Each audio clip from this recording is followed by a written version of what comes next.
It's midday. Good afternoon. Welcome to the bulletin from the News Hub here at Adisawe Kanda in Accra. It's on DSTV channel 279 across all our social media platforms. It's TV3 Ghana. You can also download the 3 News app on the Google Play or App Store and watch us on the go at Top Stories this afternoon. Striking university teachers to begin fresh round of negotiations in 10 days with government after a temporary suspension of 7-week-old strike. Students who have been home since the strike began are pleased they can now return to school. Also this afternoon, pressure mounts on Speaker of Parliament to declare Dom Kwabenya's seat vacant following Sarah Adwasafo's long absence from Parliament. Her constituents have been agitating. In business, oil prices climb high and fears Ukraine-Russia crisis will disrupt supplies across the world.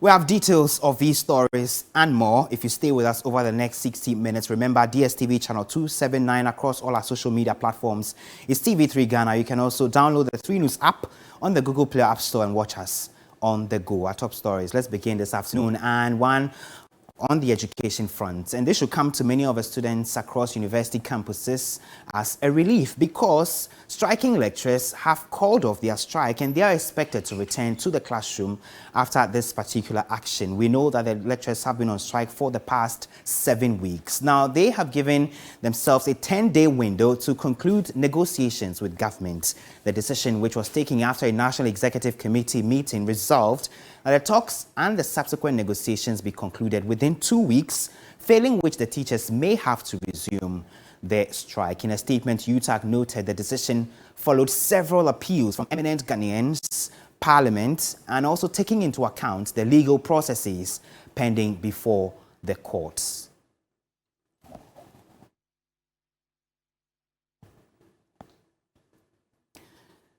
And UTAG is expected to hold a press conference in a short time. My colleague Noble Crosby Annan, he is attending a particular event. He's joining us with the latest. Now, Noble, I know UTAG was expected to address this press conference at 11. I wonder if that has begun yet.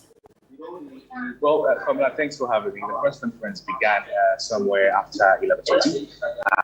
Leadership of UTAG here at the conference noted that they are just cautiously optimistic that they will not hesitate to resume their strike action if government fails to meet its end of their bargain. According to them, they've had reason to believe that government has not fulfilled part of its bargain in many signed agreements in the recent past. However, with the involvement of the Parliamentary Select Committee on Education and other eminent persons, they called off their strike, but they're saying that they will not hesitate to resume their industrial action if government refuses to meet its end of the bargain. According to UTAG, the meetings they've had with the Vice Chancellors of Ghana, with the Ministry of Education, apparently they had 3 meetings with the Ministry of Education, the University Students Association of Ghana, and the Parliamentary Select Committee.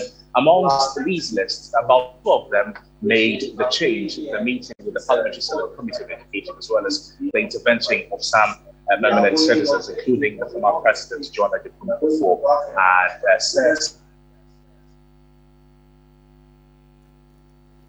It appears Noble Crosby's connection there just took a trip, but he was just telling us about the conditions under which the teachers have agreed to suspend the strike, pending which they may return or resume their strike if the negotiations or government fails to, settle its end of the bargain. Noble, I wonder if the teachers gave any indication at all how the lost academic period between 5 to 6 weeks or so could be recovered.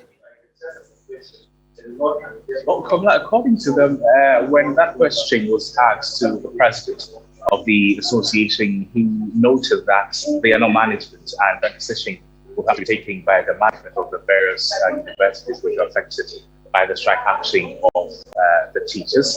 If management decides on how to recoup or recover the lost contact hours, then they will have to, if you like, oblige with the demands of the management of the institutions. They cannot tell and they do not know how the lost contact hours will be made up for at the moment. At the moment, they're heading out to court to follow up on their suit against them.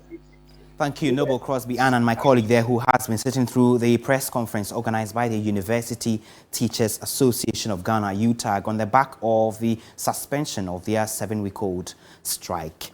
Let's do some other stories now here on Midday Live, and it has to do with, transport fare increases, because we understand if you use commercial transport, you will be having to pay 15% more in transport fares effective February 26, because the road transport operators have concluded negotiations for fares to go up following several days of negotiations with stakeholders. Let me run through the details of who and who in terms of commercial vehicles will be affected. So there you have it on your screen. So shared taxis are going to be affected. Intra-city, that structural vehicles are also going to be affected. And then intercity, that's long-distance vehicles who do long-distance travels, of course, will have to increase their fares by 15%. Now, we know that the 15% increase was agreed after long stakeholder engagements as the transport operators in the sector, including the Transport Ministry, and then all transport unions are therefore urged to implement the 15% increase effective February 26. So that's coming from the transport operators.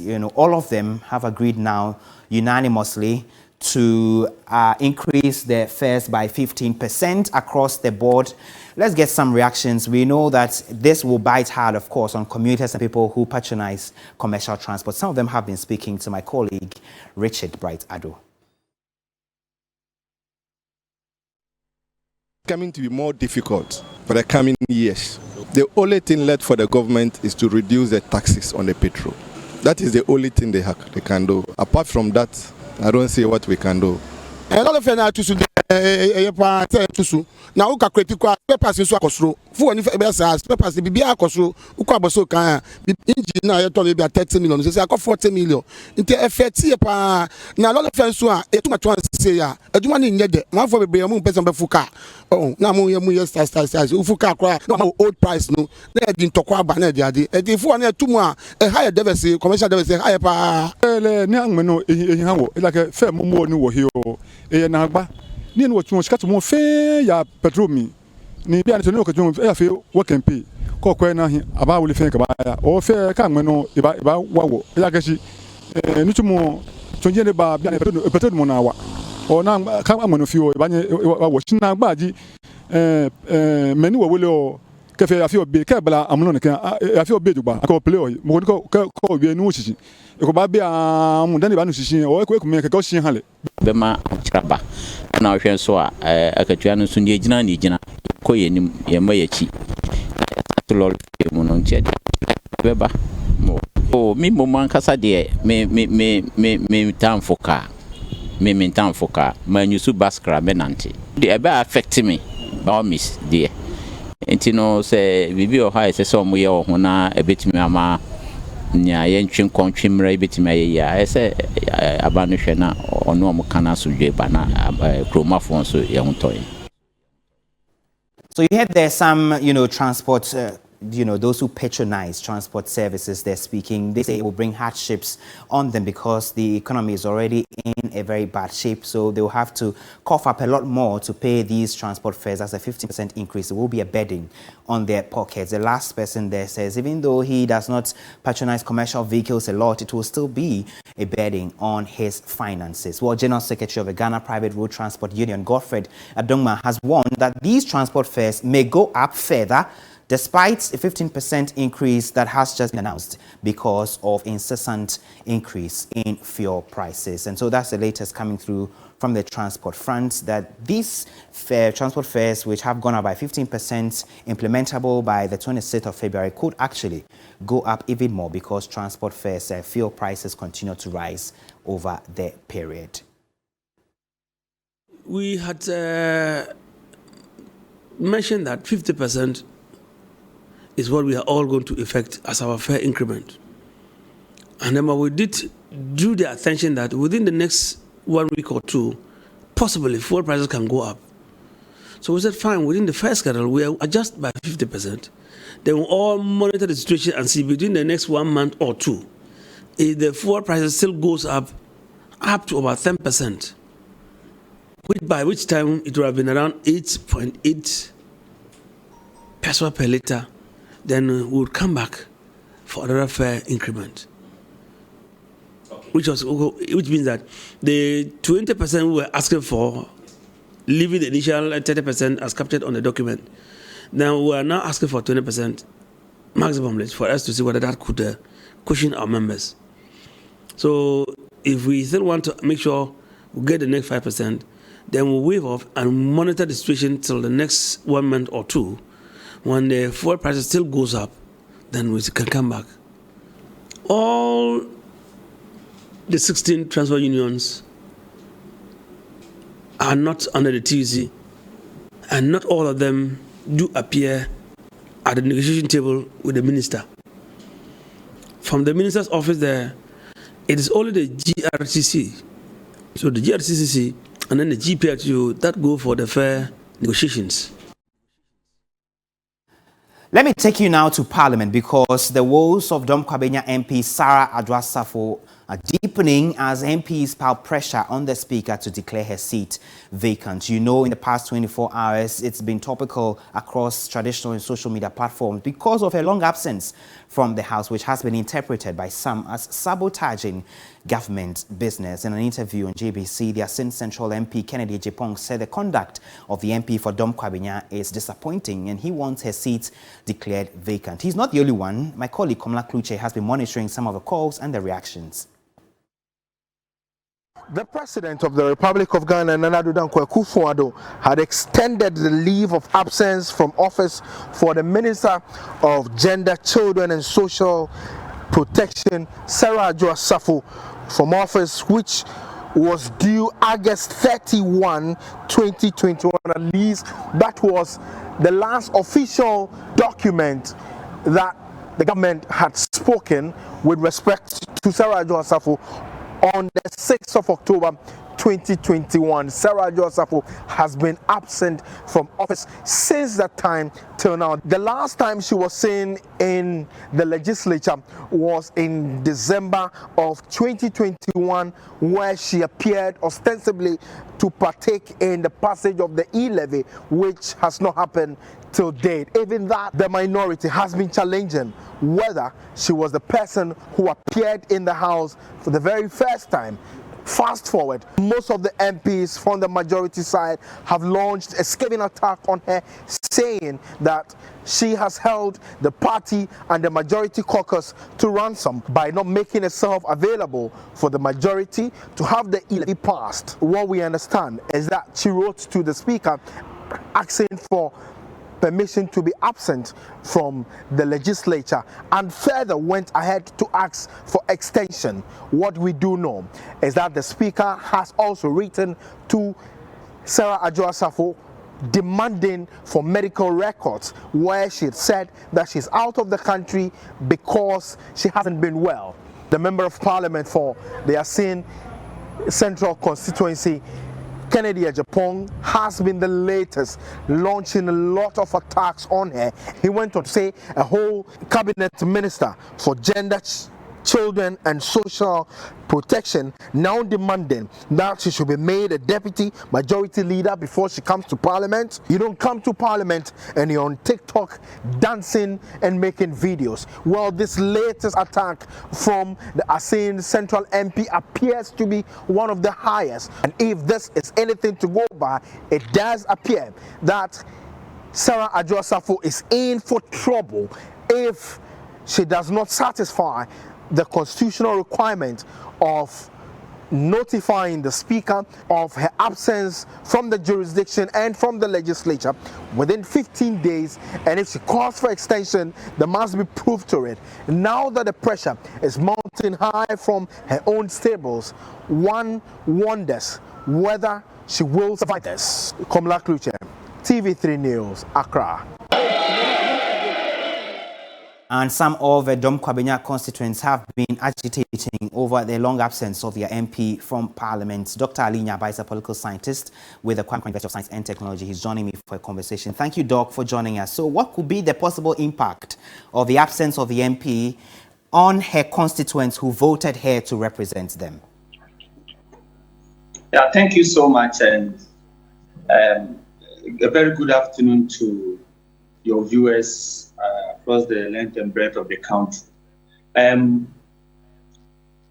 The constituents certainly will be disappointed with their MP's conduct.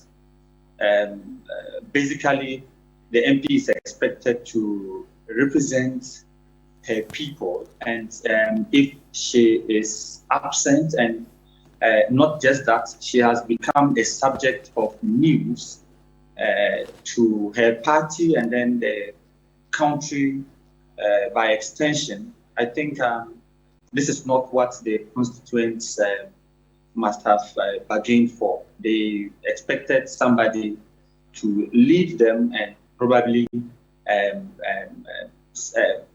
solicit for the necessary developmental projects that will make their lives better.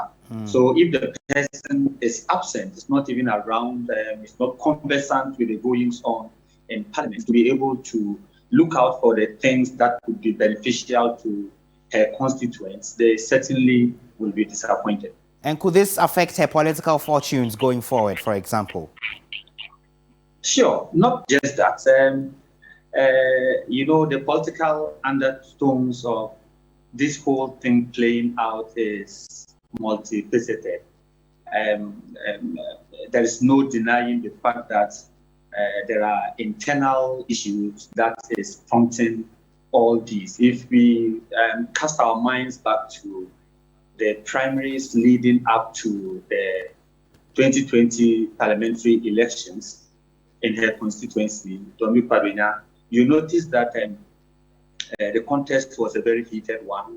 Along the line, some very big wigs in the party supported her opponent, and it appears there were things that went on.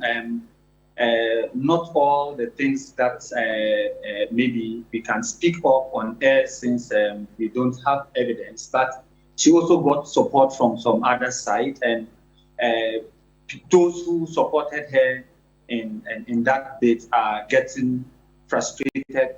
And I would say that it's not just her constituents, but she's losing some ground in the party.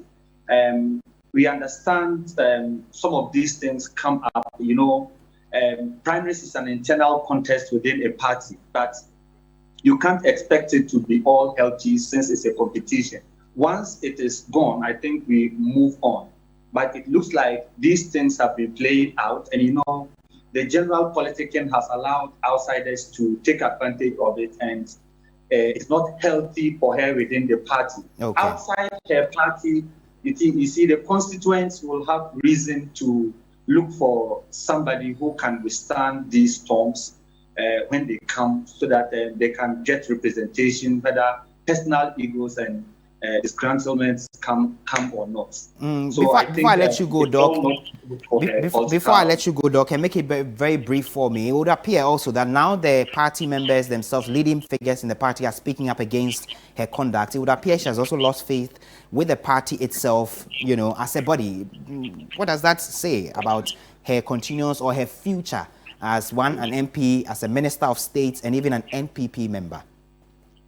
Yeah, like I said, it looks quite gloomy for her. But you see, the party must also play their cards very well. I'm sure they will not be in a hurry to be asking for her replacement in Parliament, because the political surrounding is not too healthy for by-elections in favor of the party at the moment. So it looks quite gloomy for her as a person, but the party is hesitant to go to the farthest in terms of cracking the whip, because it may at the end also affect the party's fortunes in Parliament. So for her, I have already told you the reason why it is not all good for her going forward. And persons within the MPP party in particular have taken some of these emotional decisions, and it has come to haunt them after some years. So I thought she should have taken a clue, but I think personally she hasn't done the best in terms of playing the games that will enhance a very bright political career that she has started. Thank you, Dr. Alina By, the political scientist with the Kwame Nkrumah University of Science and Technology, there speaking to us. We appreciate that you could join us. Now, huge numbers are still being recorded as operations of the 5 newly opened centers enter day 2. Although 168 applicants were successfully captured on day 1 at the Accra Sports Stadium, NIA officials maintain 400 can be captured with good internet connectivity. Josh Queening brings us a situational report on the second day. The 5 new centers opened by the NIA is aimed at reducing associated inconveniences and congestions at the already existing centers. And operations of these new centers will last for 40 days. It actually started yesterday. And the situation report we brought you yesterday was the fact that long winding queues were recorded. And so we're here day 2 to check if there's been some sort of improvement. But clearly, it's not what it is. The numbers keep increasing, and some persons who are here as early as 5 a.m. are still in the queue unattended to. They said today when you come, they will use the same numbers to let us go and do the registration. When you come, they give us different numbers. So we don't know what is going on now. And they say the numbers that they gave yesterday, that one will not work. Then we have to form another queue again. So we are waiting for them to come and call us. By 3:30. Still, I was here at 3:30. I don't know if I can be successfully captured today.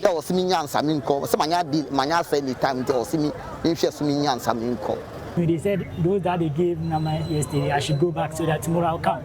Meanwhile, I came yesterday and they've been giving me number since I came. They're supposed to me to go and do it. But when we came here, they've shared another number. So the one that maybe I came to meet, supposed to go and do before me. So today for me, whatever has to happen, I have to get it before I go. Because I cannot come here before someone will come and meet me to enter and go and do it. And Rabaha? And Ramawaha.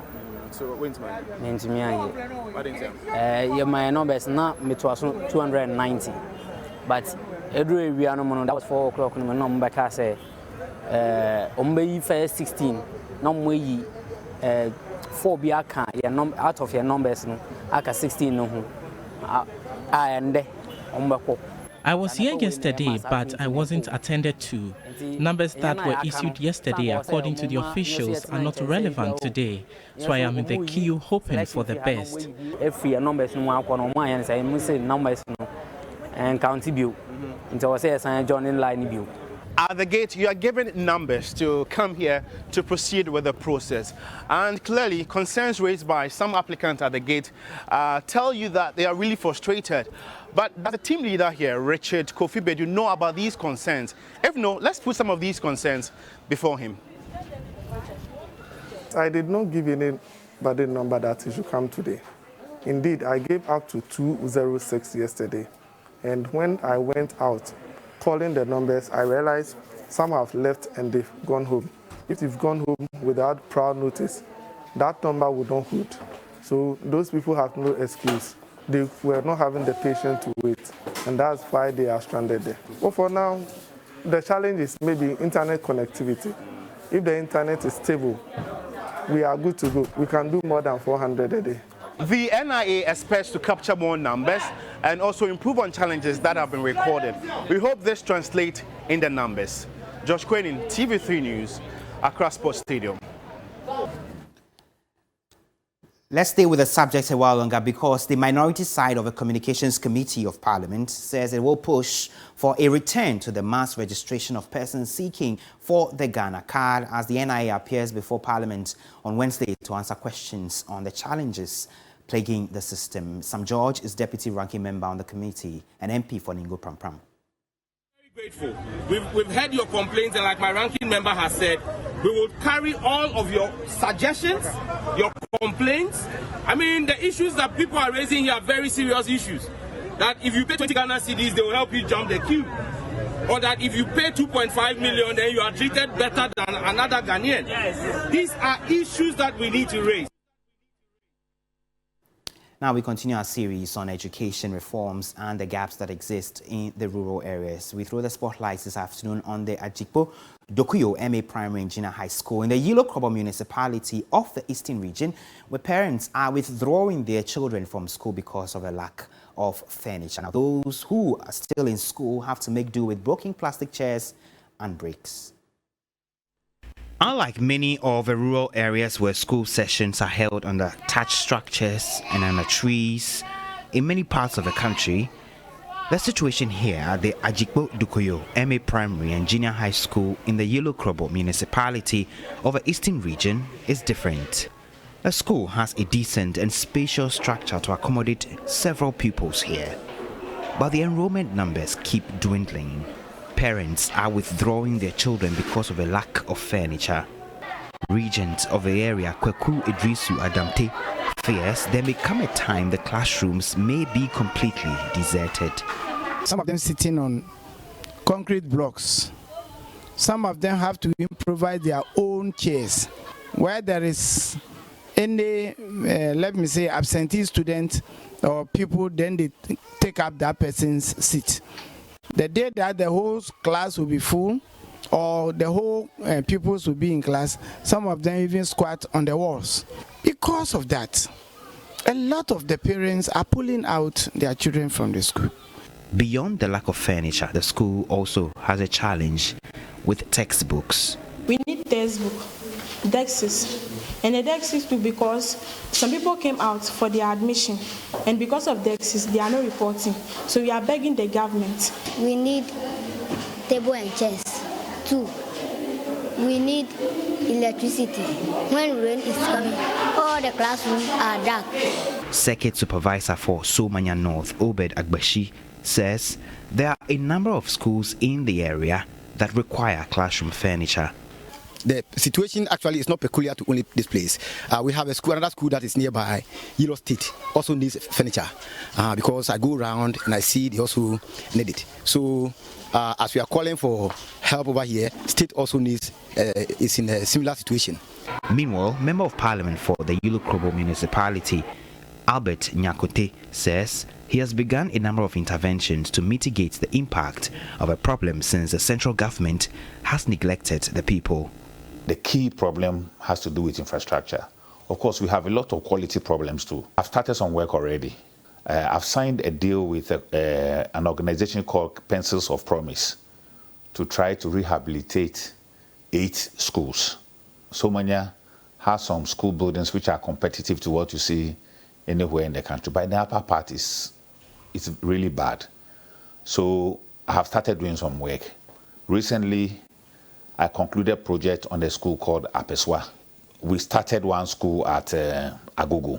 So this school had a structure that was a mud structure, and it was still housing our children. Luckily, I had a deal with Pencils of Promise, and I have to put in about 100,000. So we are having 3 structures. We have one structure for primary, another for KG with offices and washrooms, and we have one for only washrooms for teachers, for females and all. That is ongoing. Meanwhile, the Ghana Education Service has been responding to the challenges that have been highlighted in the Education Reform Series set to air tomorrow at 9 p.m. here on TV3. Deputy Director General Anthony Boateng says many of the challenges go beyond education management and requires a multi-sectoral approach to deal with. Knowing that we don't have enough teachers in some of the areas. So we have what we call the multi-grade teaching. The multi-grade teaching combines some classes which can reasonably and educationally be combined. Now, on the issue of how do you make sure that the teachers you post will stay there, that's a difficult question for me to answer. 1, I will not be able to read the minds of the teacher. And 2, the reality is that in some of the areas, the circumstances are such that even you, when we post you there, you won't go. So sometimes it goes beyond purely education management. There's a school in every hamlet, every village, every town, there's a school everywhere. And therefore, when there are children, you need to have teachers there. You post a teacher to go to a place. On his way there, he looks at the road. There are some teachers who cross rivers before they go to school. There are some who use boats before they go to school. If the person is, for example, water phobia, like I am, and you post me to a place where I have to cross rivers using boat to go to school, I must as well decline the offer. So sometimes a person will even go there, but simply there is no accommodation for the person in that community. So looking at the stress, the person might as well decide that I'm not interested. So sometimes it goes beyond education. If the road is that bad, and the person decides that because of the road network, I won't go to that area, I'm not sure anybody's expecting us to go and construct the road. I hope you understand. So it requires multi-sectorial approach.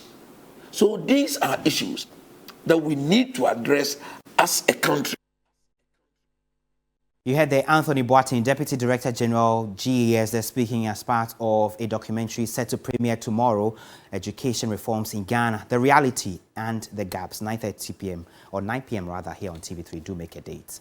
Now, construction work has been suspended at a site where 2 masons died after a fence wall collapsed on them. My colleague Ibrahim Abubakar is back at the scene. He's joining us with some more.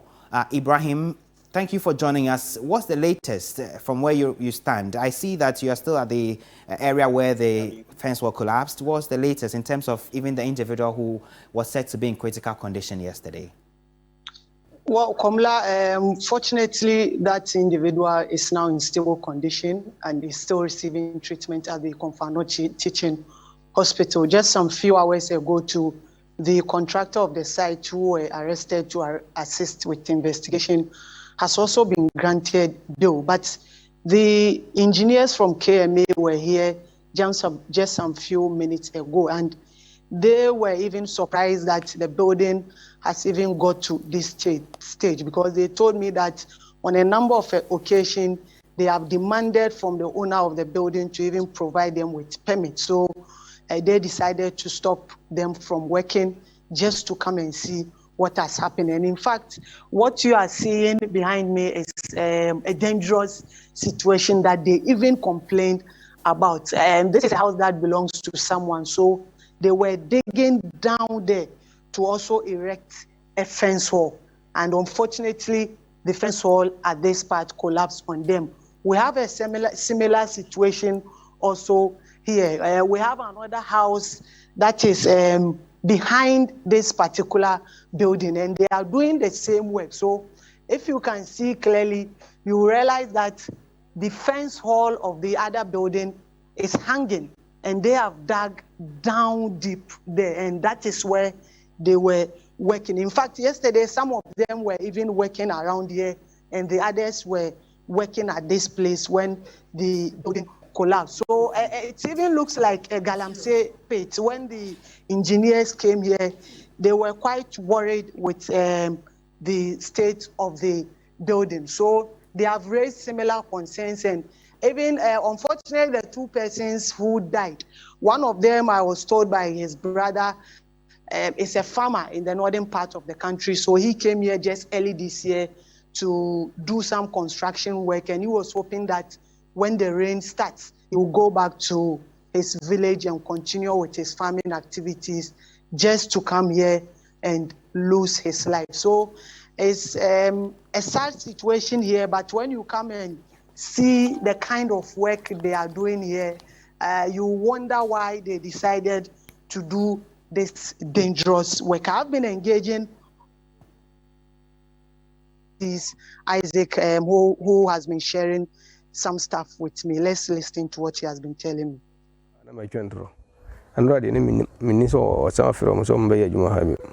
Oh, how are you soon, dear?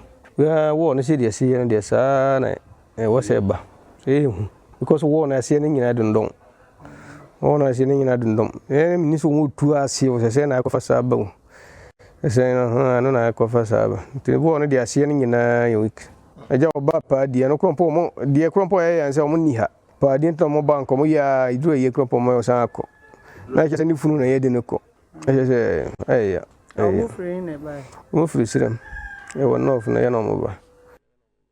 you heard the brother of one of the deceased there speaking about how he traveled all the way to make ends meet by living with his brother and has been witnessing the unfortunate events which led to his death. They're speaking to Ibrahim Abubakar. You're still watching Midday Live with me, Komla Adam from the News Hub. If you stay with us after this break, my colleague George Queening has the latest in business.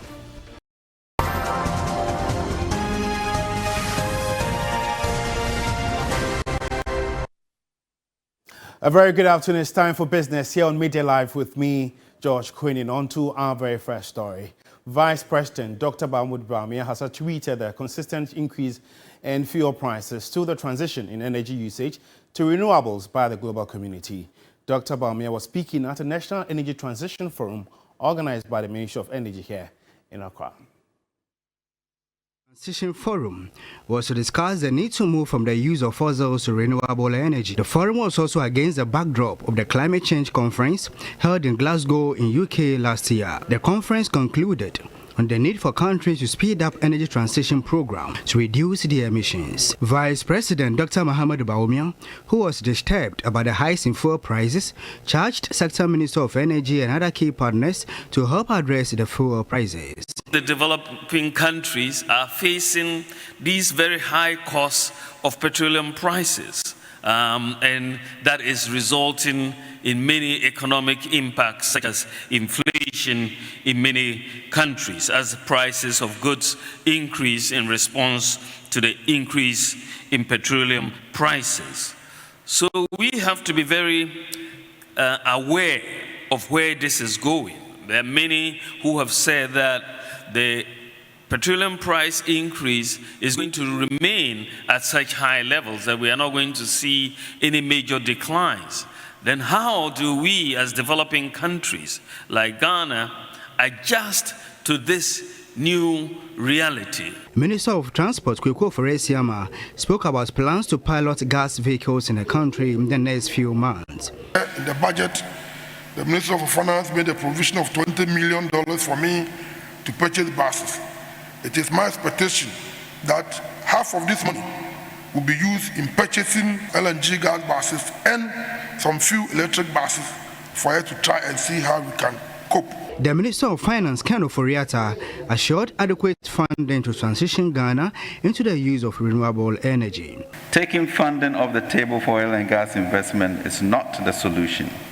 The delivery of low-cost energy for development will require a whole new approach towards investment in developing oil and gas assets. We will need to make investments on a long-term basis, delivered through competitive evaluation that are optimized to reduce costs and emissions. The theme for the forum was moving Ghana towards a net zero future.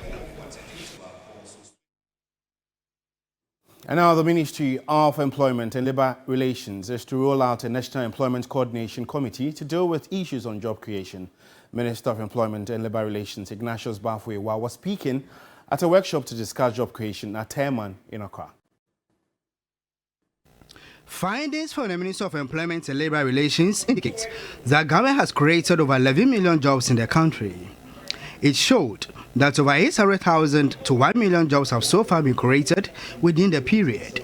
However, the Minister of Employment and Labour Relations, Ignatius Bafwe, was saddened about the lack of coordination between ministries on job creation. They coordinate all activities of government that results into employment creation, so that it will be a center where every intervention of government that results in terms of employment generation is collated and brought together, so that we can, when we say that we have created this number of jobs, then we know that we have not left out a certain section of the space.